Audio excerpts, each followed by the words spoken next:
वळत पुढच्या आणखी एक महत्त्वाच्या बातमीकडे. तुळजापूरमधील अणदूर गावच्या तरुणांनी ग्रामपंचायत कार्यालयासमोर आंदोलन केले. शेतकऱ्यांना रानडुकरांच्या होणाऱ्या त्रासाकडे लक्ष घालून कारवाईची मागणी या तरुणांनी केली.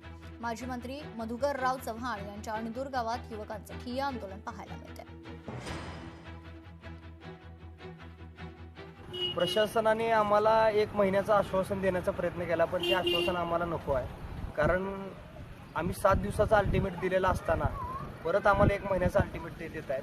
मग आम्ही 1 महिन्याचा अल्टिमेट न देता तुम्ही कामाला सुरुवात करा, आम्हाला काम दाखवा, त्याच्यानंतर आम्ही आंदोलनाची आमची पुढची भूमिका ठरेल असं आमच्या सर्व समितीच्या वतीने त्यांना सांगण्यात आलेलं आहे. पहिली मागणी जे ब्रिज खाली अतिक्रमण झालंय ते हटवण्यासाठी पहिली मागणी.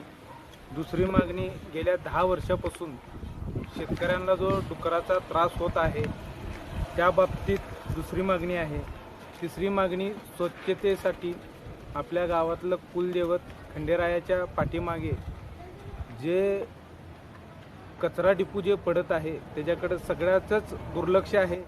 ती स्वच्छता गावातली ती तिसरी मागणी आहे. आणि चौथी मागणी जी आहे, जी तरुण पिढी वाया चाललेली आहे व्यसनाधीन होऊन, दारूबंदीसाठी ही आमची चौथी मागणी ही प्रमुख आहे.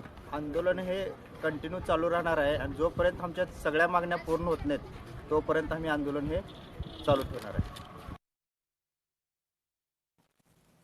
अणदूर गावातील ग्रामस्थ आता चांगलेच आक्रमक झाले. युवकांचं ठिय्या आंदोलन या ठिकाणी पाहायला मिळतंय.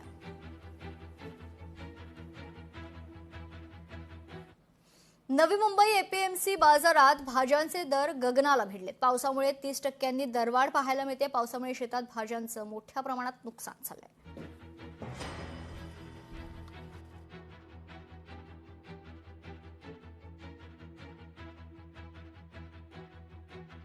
आता पावसामुळे भाजीपाल्याची आवक घटल्यामुळे बाजार सगळेच वाढलेले. आंबाचे बाजार पहिले 10, 12 ते 20 रुपये होते, आता डायरेक्ट 28-30 रुपये झाले. नवीन मार्केट सुपर आणि हलके मारी माल 10 ते 12 रुपये आणि बाकीचे पालेभाज्या बी येतात जे पहिले लेवल ते 20-30% बाजार वाढले. पावसामुळे मधल्या पिरियडला माल गेलेले आहेत, त्यामुळे माल शॉर्ट पडल्यामुळे मालांचे बाजार वाढले. सर्वच बाजाराचे एपीएमसी बाजारात भाज्यांचे दर गगनाला भिडलेत. पावसामुळे 30% दरवाढ पाहायला मिळते. विशेष म्हणजे पावसामुळे शेतात भाज्यांचं मोठ्या प्रमाणात नुकसान झाले आणि त्याचाच खरं तर परिणाम आता पाहायला मिळतो. नंदुरबारमध्ये पावसाअभावी शेतकरी संकटात सापडलाय. जिल्हा दुष्काळी घोषित करण्याची ठाकरेंच्या शिवसेनेची मागणी आहे. पालकमंत्री हसन मुश्रीफ यांना निवेदन सादर करण्यात आले, तर युवा सेना जिल्हाधिकारी सागर पाटील यांनी हे निवेदन दिलं.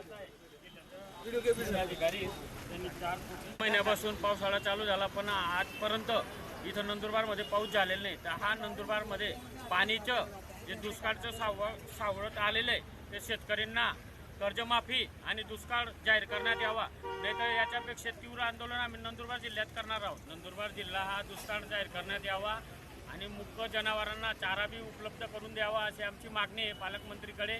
आणि नंदुरबारमध्ये जे पाणीचे आज शॉर्टेज झालेलं आहे ते पाणीच्या बी काहीतरी नियोजन प्रशासनाने करावा अशी आम्ही पालकमंत्रीकडे मागणी केलेली आहे. लोकशाही मराठी ऐका, पहा, जागरूक रहा.